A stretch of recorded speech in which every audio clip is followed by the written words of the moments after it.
வந்திருக்கும் அனைவருக்கும் எனது நெஞ்சார்ந்த நன்றிகளும் அன்பும். இந்த மேடையை எனக்காக ஒரு ஜஸ்ட் ஒரு 2 மினிட்ஸ் எடுத்துக்கிறேன். அப்புறம் அந்த யூனிட்டுக்காக எடுத்துக்கிறேன். போன 2ஆம் தேதி தான் என்னுடைய பேரை சாம்ஸ்லேருந்து ஜாவா சுந்தரேசன் அப்படின்னு சொல்லி நான் மாற்றினேன்.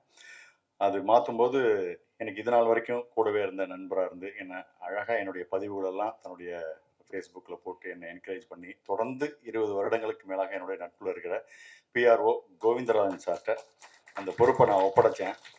சீரியஸாகவே பட்டி தொட்டி எல்லாம் அட்டிச்சு தூள் கிளப்பிட்டார் அந்த பேரை. இது வரைக்கும் எனக்கு ஃபோன் பண்ணாதவங்க எல்லாமே அதை பார்த்து பண்ணாங்க. ஆச்சரியமாக இருந்தது. இந்த வாட்ஸ்அப்பில் ப்ராட்காஸ்ட் லிஸ்ட்டில் ஒரு ஸ்டேஜுக்கு மேலே என்னால் மெசேஜ் அனுப்ப முடியல. பட் இதுக்கு மேலே இருக்கிறவங்களுக்குலாம் அப்புறமா சொல்லிக்கலாம்னு சொல்லிட்டு அப்படியே விட்டேன். பட் அனுப்பாத அத்தனை பேரும் எனக்கு பயங்கரமாக பேசி நன்றி சொன்னாங்க, பாராட்டினாங்க, வாழ்த்துனாங்க. ரசிகர்கள், மக்கள் அத்தனை பேருக்கும் என்னுடைய நெஞ்சார்ந்த நன்றிகள். இதை அவங்க கிட்டெல்லாம் கொண்டு போய் சேர்த்த ஊடகத்துறை நண்பர்கள் அத்தனை பேருக்கும் என்னுடைய சிரம் சார்ந்த கலக்கிட்டீங்க. அவ்வளோ பேர் என்னை கூப்பிட்டு பாராட்டினாங்க. கோவிந்தராஜ் சாருக்கு என்னுடைய அன்பும் நன்றியும் முத்தங்களும். அதாவது பேரை மாற்றினது, அதான் ஆக்சுவலாக அந்த ஜாவா சுந்தரேசன் சொன்னாலே வளர்ச்சிக்கு ஒரு உதாரணமாக சொல்லக்கூடிய ஒரு பேருன்ற மாதிரி ஆயிடுச்சு. யார் வாழ்க்கையிலாவது ஒரு அசுர வளர்ச்சி அடைஞ்சிட்டான்னா பெரிய ஜாவா சுந்தரேசன் நினைப்பா அப்படின்ற மாதிரி. உண்மையிலுமே பேரை வச்ச ராசி பாருங்க. இது வரைக்கும் ஒரு படத்தில் நடித்தேன், இதுக்கு நடிகனாக போய் பேசியிருக்கேன், நண்பனாக போய் பேசியிருக்கேன். ஆனால் பேர் வச்ச அடுத்த நிமிஷம் கெஸ்டாகவே ஒரு படத்துக்கு வந்திருக்கேன் பாருங்க. இதுவே ஒரு வளர்ச்சி தான் நான் சொல்லுவேன். நான் ரொம்ப சந்தோஷமாக இருக்குது. அப்புறம் சிறப்பு விருந்தினர்களாக வந்திருக்கிற பாலசேகரன் சார், அழகாக என்னை பற்றி பெருமையாக பேசினதுக்கும் என்னை வாழ்த்தினதுக்கும் என் நெஞ்சார்ந்த நன்றிகள் சார். Thank you sir. ஜாகுவார் தங்கம் சார், அவரை அழைச்ச உடனே அவர் மேடையில் ஏறினதை பார்த்தா ஜம்ப் பண்ணி ஏறினார். என்ன சார் வயசு உங்களுக்கு கேட்டேன். 73 அப்படின்னாரு. 73 வயசுக்கு இவரே ஜம்ப் பண்ணால் அப்போ நம்மலாம் எப்படி ஜம்ப் பண்ணணும்னு நானும் ஏறினதுக்கப்புறம் தான் கால் கொஞ்சம் இழுத்துக்கிட்டது தெரிஞ்சது எனக்கு. அவர் எனக்கு ரொம்ப ஆச்சரியமாக இருக்கும். பேசும்போதெல்லாம் சொல்லியிருக்காரு, ஒரு வீடியோ பெடியில் பார்க்குறேன், நான் கண்டிப்பாக ஒரு 250-300 வருஷம் வாழ்வேன் தம்பி அப்படின்னு. 250-300 ஏன்னா ஒரு சித்தர் மாதிரியான விஷயங்களே அதை நோக்கி போயிட்டுருக்காரு அவர். எனக்கு தெரிஞ்சு கௌஷிக்கோட பேரனோட படம் நடித்த விழாவுக்கும் அவர் வருவார்னு நான் நினைக்கிறேன். அந்த லெவலுக்கு வந்திருக்கார். ஹெல்த் ரிலேட்டடாக அவர் மெயின்டைன் பண்ணியிருக்கிறது, வாழ்ந்துட்டு இருக்கிற விதம்லாம் எனக்கு ரொம்ப இம்ப்ரெசிவாக இருக்கும். இன்றைக்கும் நான் அதாவது யோகா பண்ணிட்டு ஒரு சின்னதாக தண்டால் எடுக்கும்போது கொஞ்சம் முன்னாடி ஏதோ மாட்டுதுனேன். இவர் வீடியோவை பார்த்ததுக்கப்புறம் தான் அது மாதிரியே நான் எடுக்க ஆரம்பித்தேன். ஸோ ஒவ்வொரு நாளும் நான் அவரை நினச்சிட்டு தான் இருக்கேன். அவரும் இந்த படத்துக்கு வாழ்த்து வந்தது ரொம்ப சந்தோஷமாக இருக்குது. அடுத்தது தயாரிப்பாளர் ராமு அண்டு அவரை சேர்ந்த இன்னும் 2 பேர்கள். ரொம்ப என்ன சொல்கிறது, ஒரு சின்ன படம் எடுக்கிற தயாரிப்பாளர் தான் இன்றைக்கி திரையுலகத்தையே வாழ வச்சுட்ருக்காங்க சார். அது அவங்களோட பொருள் எல்லாத்தையும் போட்டு ரிஸ்க் எடுத்து கடனை வாங்கி எல்லாம் எடுத்துட்ருக்காங்க. பெரிய படங்கள் 10-15 தான் ஒரு வருஷத்துக்கு வருது. மற்றபடி சின்ன படங்கள் தான் இண்டஸ்ட்ரியவே வாழ வச்சுட்ருக்கு சார். ரொம்ப அந்த மாதிரியான ஒரு தயாரிப்பாளர்கள் நல்ல படங்களை எடுத்து நல்லபடியாக ஜெயிச்சு பெருசாக வந்தால் இன்னும் நிறைய படங்கள் எடுப்பாங்க. இந்த படம் அவருக்கு ஒரு வெற்றி படமாக இந்த தயாரிப்பாளர் ராமு அண்ட் டீம் அதுக்கு மாற்றணும். இந்த படத்தில் பார்த்தீங்கன்னா பூங்கான்னு பேர் வச்சுருக்காங்க. கூட்டமாக இருக்குது. எனக்கு தெரிஞ்சு படத்தில் நடித்தவங்க படத்தை பார்த்தாலே படம் ஓடிடும் போல இருக்குது. அவ்வளோ பேரை வச்சு கட்டி தீனி போட்டிருக்காரு அவர். ரொம்ப சூப்பராக இருந்தது. அந்த விஷயங்கள் பார்க்கும்போது எத்தனை பேர் ஒரு ஃப்ரேம்லையும் எடுத்தால் 40 பேர். எனக்கு தெரிஞ்சு கேமராமேன் சார் க்ளோஸ் வச்சு எடுக்க வாய்ப்பே இல்லை. ஒய்டு தான். வடபழனியில் கேமரா வச்சாருன்னா போரூரில் தான் ஆட்கள் நிற்பாங்க. அந்த அளவுக்கு பண்ணிட்டுருக்காங்க. அடுத்து இயக்குனர் தனசேகர் சார். இந்த ஆக்சுவலாக இந்த படம் எனக்கு நான் நடிக்காத ஒரு நட்புக்காக வந்த படம். ஸோ வரும்போது யார் என்னன்னு தெரில. பிஆர்ஓ கோவிந்தா சார் தான், சார் இவர் தான் டேரக்டர் அப்படின்னு கூப்பிட்டாரு. அப்படியே வேர்த்து சொட்ட வர்றாரு சார். அவர் விழாவுக்கே வேர்த்து சொட்டியிருந்தாருன்னா படம் எடுக்கிறதுக்கு ரத்தமே சிந்திருப்பார் போல இருக்கு. அவருக்கு அந்த அளவுக்கு பரபரன்னு இருந்தார். ஸோ அவருக்கு இந்த படம் ஒரு வெற்றிகரமான படமாக அமையறதுக்கு எனது வாழ்த்துக்களை தெரிவிச்சுக்கிறேன். அதுக்கப்புறம் இந்த படத்தில் நடித்த கௌசிக், பிரணா, சசி அத்தனை பேரும் இவங்க தான் எனக்கு தெரிஞ்ச முகமாக இருக்குது. இன்னும் தெரியாத முகங்கள் பல இருக்காங்க. அத்தனை பேருக்கும், தொழில்நுட்ப கலைஞர்கள் அனைவருக்கும் எனது மனமார்ந்த நல்வாழ்த்துக்கள். இந்த டயத்தில் நான் ஒன்று சொல்லிக்க விரும்புகிறேன். எல்லாம் ஜென்ரலாக அந்த சில நேரத்தில் சின்ன படம் அப்படின்னு நினச்சிடக்கூடாது. எனக்கு என்றைக்குமே இளையராஜா சார் ஒரு மிகப்பெரிய உதாரணமாக நான் எடுத்துக்க மைண்டில். என்னன்னா, அவர் ராமராஜன் சார் படம், ரஜினி சார் படம், கமல் சார் படம், முரளி சார் படம், யாரை பற்றியும் கவலை இல்லை. என் இசை என் படத்தில் பிரமாதமாக இருக்கணும், அது யார் வேணால் நடிச்சுட்டு போங்கப்பா அப்படிங்கிற மாதிரி அந்த உழைப்பை ஒவ்வொரு படத்துலையும் கொடுப்பார். அது மாதிரி இந்த படத்தில் பங்காற்ற அத்தனை பேருமே இது சின்ன படம்லாம் பார்க்காம இது என் படம், ஒரு படம் உங்கள் திறமை தான் இன்னொரு இடத்துக்கு ஒரு சிபாரிசுன்னு சொல்லுவாங்க இல்லையா, அதனால அந்தந்த படத்துல உங்களோட பெஸ்ட் உழைப்பை போட்டணும். அது வந்து நடிகர்லேருந்து சொல்ல, கேமராமேன்லேருந்து டிசைனர்லேருந்து ஆரம்பிச்சு அத்தனை பேரும் இந்த படம் நமக்கு ஒரு வாய்ப்பு தரும், கொடுத்த காசுக்கு இது போதும் உழைச்ச அப்படின்னு நினைச்சாக்க அங்க ஏதோ ஒரு உங்களோட வளர்ச்சி தடைபடுது. அதனால நல்லா உழைங்க. ஒரு சின்ன படத்தை பெரிய படமா ஆக்குறது ஒவ்வொருத்தரோட கையிலையும் இருக்கு. ஸோ அப்படி நம்ம உழைச்சோம்னா தயாரிப்பாளர் நல்லா இருப்பாரு, டைரக்டர் நல்லா இருப்பாங்க, அடுத்த படத்துல நமக்கு வாய்ப்பு கொடுப்பாங்க, இண்டஸ்ட்ரியே நல்லா இருக்கும். ஸோ சின்சியரா உழைப்போம், சிறப்பான விஷயங்களை அடைவோம். பூங்கா படம் மக்கள் மத்தியில் பயங்கரமா பேசப்பட்டு ஒரு பேங்கா மாறுறதுக்கு எனது மனமார்ந்த நல்வாழ்த்து. தேங்க்யூ. வந்திருக்கும் அனைவருக்கும் வணக்கம். பத்திரிகை நிறுவனர்களுக்கும் தொலைக்காட்சி தோழர்களுக்கும் இன்டர்நெட் நண்பர்களுக்கும் கரங்கோப்பி சிறந்தாழ்த்த நன்றி கலந்த வணக்கத்தை தெரிவிச்சுட்டு பெருமைப்படுறேன். பூங்கா இந்த படம் வந்து என்னை யாரும் சொன்னாங்க ஒரு சின்ன படங்க அப்படின்னு சொன்னாங்க. நமக்கு சின்ன படம் பெரிய படம் இல்லை, எல்லாம் ஒரே படம் தான். ஆனால் வந்து பார்க்கும்போது அது பெரிய படம், பிரம்மாண்டமான படம், ரொம்ப அற்புதமான படம். உண்மையிலே டைரக்டர் ரொம்ப பாராட்டணும். ஏன்னா நான் வந்த உடனே பார்த்தா பட்டு வேசிக்கிட்டு இருந்தேன், நான் கல்யாண மாப்பிள்ளை மாதிரி வந்திருக்காரு அப்படின்னு நினச்சி கேட்டேன், என்ன சார் விருது மாப்பிள்ளையான்னு கேட்டேன். ஆனால் வந்த பிறகு தான் தெரியுது அவர் மாப்பிள்ளைக்கெல்லாம் மேலே அந்த அளவு ஒரு படைப்பை கொடுத்துருக்காரு. ரொம்ப நன்றி சார், ரொம்ப நன்றி சார். உண்மையிலே கௌசிக்கு சொன்ன மாதிரி மிகப்பெரிய இடத்துக்கு நிச்சயமாக போவீங்க. இப்போவுமே பெரிய இடத்துல தான் இருக்கீங்க, இன்னும் பெரிய இடத்துக்கு போங்க. கௌசியெல்லாம் கூட வச்சுக்கோங்க, நல்ல நடிகர், நல்ல நம்பிக்கையான நண்பர், அதை வச்சுக்கோங்க. தயாரிப்பாளர் இரண்டு பேருமே வந்து ஆண் சிங்கம் பெண் சிங்கம் மாதிரி. வேட்டையாடினவர் முதல்ல வந்தவர் பேசுகிறவர் வேட்டையாடிட்டு போயிட்டார், பின்னாடி வந்தவர் அப்படி கூட அப்படியே ரெண்டே வார்த்தை நன்றி கலந்து வணக்கம் சொல்லிட்டு சிங்கங்கள், பெண் சிங்கம் ஆண் சிங்கம் மாதிரி ரெண்டு பேருமே பண்ணிட்டு போயிட்டாங்க. அவங்களுக்கு நன்றி.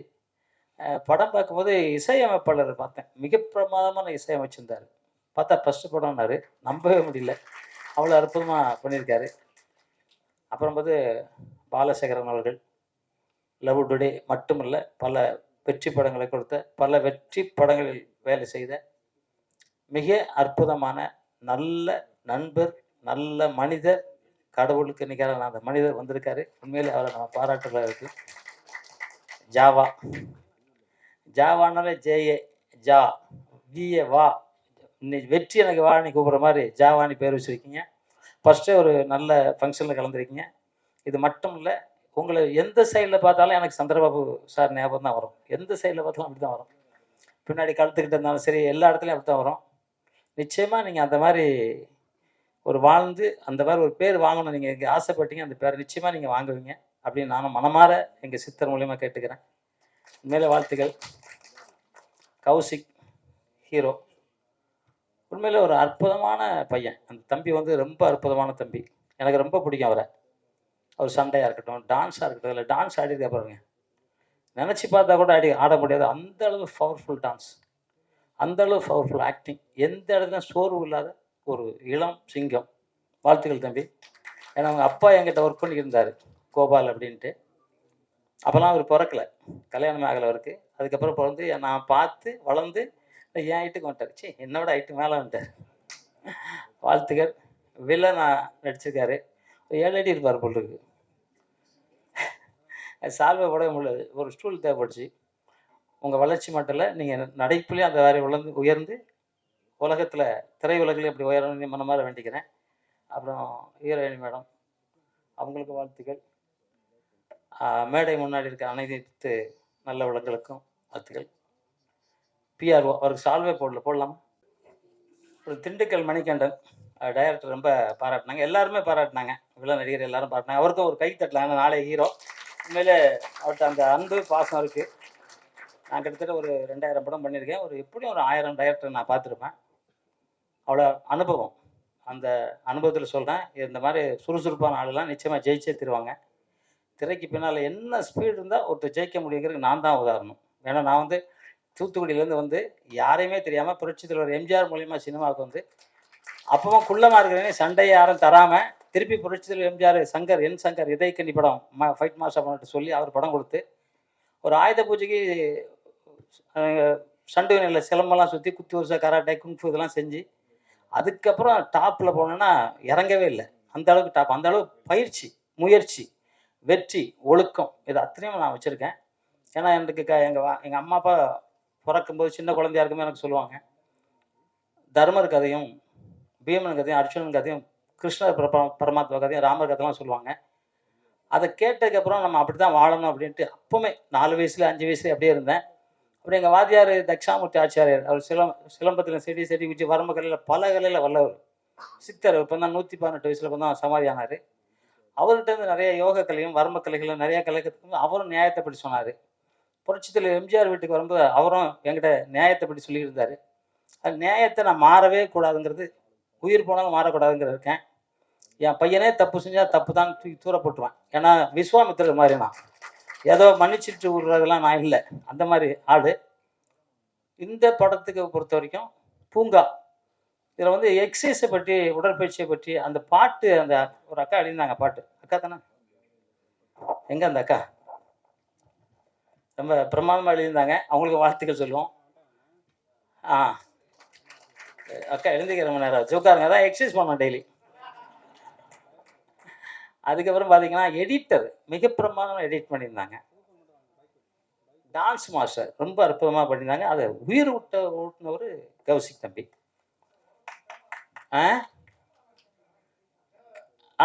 அது மாதிரி சண்டை பயிற்சி முருகன், எஸ்ஆர் முருகன் வந்திருக்காருல்ல, அவர் வாங்க தம்பி, அவருக்கு ஒரு சாலை போடுங்க சார்.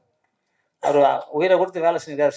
சன் மாஸ்டர் ரொம்ப நல்ல பையன், ரொம்ப சித்தர் வழிபாட்டில் இருக்கவர், யார்கிட்ட அதிர்ந்து கூட பேசாத ஒரு நல்ல தங்கமான மனிதர். ஜாவா சார் சொல்லும்போது சொன்னார், எல்லாருமே நம்ம வேலை செஞ்சோன்னா நம்மளை வெற்றி யாரும் தடுக்க முடியாது. அதனால தான் நான் இந்த வார்த்தை எடுத்தேன். நான் உழைப்பு மட்டும் தான் உழைச்சிக்கிட்டு இருந்தேன். கம்போஸ் பண்ணும்போது எனக்கு என்னெல்லாம் போய் உட்காந்துருக்க மாட்டேன், நான் பூந்து கம்போஸ் பண்ணுவேன். அதெல்லாம் பெரிய பெரிய ஆட்களாக இருப்பாங்க, நான் தான் குள்ளமாக இருப்பேன். என்ன கிக்கெல்லாம் எல்லாருக்கும் பிடிக்கும். விஜயகாந்த்லேருந்து என்டிஆர், அமிதாப் பச்சன் வரைக்கும் என்னோட ஃபைட்டு பிடிக்கும் அவருக்கு. நான் செய்கிற ஸ்டைலில் பண்ணுவாங்க. என்டிஆர் நான் இருந்தால் தான் ஃபைட் பண்ணுவேன் பாரு. ஏன்னா என்னோடய ஸ்டைல் அந்த கத்தி ஸ்டைல் பண்ணுவேன், சுருளுக்கு சுற்றுறது, சலமை சுற்றுறதுலாம். ஏன் அப்படின்னா எனக்கு என்ன, நீ போய் உட்காந்துடல, எனக்கு தெரிஞ்சதெல்லாம் சொல்லணும் அப்படின்னு நினச்சேன். அதே மாதிரி அத்தனையும் சொல்கிற அத்தனை பேரும் திரையுலகில் அசைக்க முடியாத ஒரு சக்தியாக நீங்கள் வருவீங்க. எப்போதுமே உண்மையாகவும் நேர்மையாகவும் உழைச்சோன்னா யாருக்கும் தோல்விங்கிறதே இல்லை. இந்த படத்தில் ஒர்க் பண்ண அத்தனை பேரும் பெரிய வெற்றி அடையணும். இதை வந்து பார்த்துக்கிட்டு இருக்க நீங்களும் வாழ்க்கையில் வெற்றி பெறணும். நான் வாழ்வது இல்லை, நாமே வாழ்ந்தாதான் உலகம் நல்லா இருக்கும். அதை நாம் அனைவரும் வாழணும் அப்படின்னு சொல்லிக்கிட்டு, உலகத்திலே வந்து இந்தியனா பிறக்கிறதுக்கு ரொம்ப கொடுத்து வச்சிருக்கோம். இன்னைக்கு பார்த்துருப்பீங்க, எல்லா ஊர்லேயும் என்னெல்லாம் சண்டை போடுவாங்க. நம்ம ஊர் எப்படி இருக்குன்னு தெரியும். அதுலேயும் தமிழனா பிறந்தா அது தெய்வ பிறப்பு. தமிழனா பிறந்தவனுக்கு மட்டும்தான் தெய்வ பிறப்பு. இன்னைக்கு சித்தர்களும் புத்தர்களும் புனிதர்களும் மகான்களும் வாழ்ந்துக்கிட்டு இருக்க ஒரே நாடு தமிழ்நாடு. அந்த தமிழ் வாழ்க, தமிழ் வெல்க.